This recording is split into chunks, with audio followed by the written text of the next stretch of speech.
आइए तो आज हम इस वीडियो में स्टार्ट करते हैं कि न्यूटन्स का थर्ड लॉ। न्यूटन्स का थर्ड लॉ कहता है कि न्यूटन्स का थर्ड लॉ जो होता है, आपको मैं बता रहा हूँ इजी स्टेप में। न्यूटन्स का थर्ड लॉ होता है कि any any action equal to होता है, एनी एक्शन इक्वल टू होता है opposite reaction. Any action equal to होता है opposite reaction. Action equal to opposite reaction. इसका एग्जांपल मैं आपको दे रहा हूँ, एग्जांपल आपको बता रहा हूँ। एग्जांपल थप्पड़, इसका एग्जांपल है, सबसे मस्त एग्जांपल इसका थप्पड़।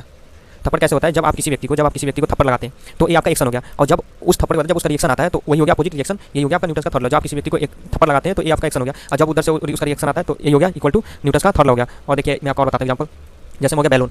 ठीक, बैलून हो गया। जब बैलून को आप उसमें मतलब गैस को उसमें डालकर जब बैलून को छोड़ते हैं तो गैस पीछे की तरफ वो रिलीज करता है, पीछे की तरफ वो धक्का देकर ऊपर की तरफ जाता है। तो ये हो गया बैलून की उसका एक्शन नीचे की तरफ है, रिएक्शन ऊपर की तरफ है, बैलून हो गया। और एग्जांपल देता हूं आपको, jump on ground.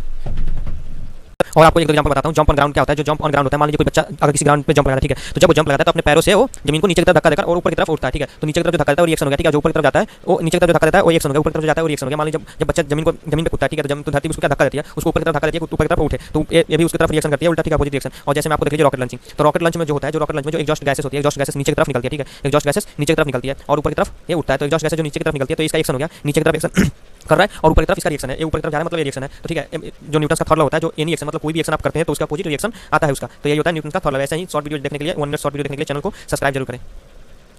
Thanks for watching this video.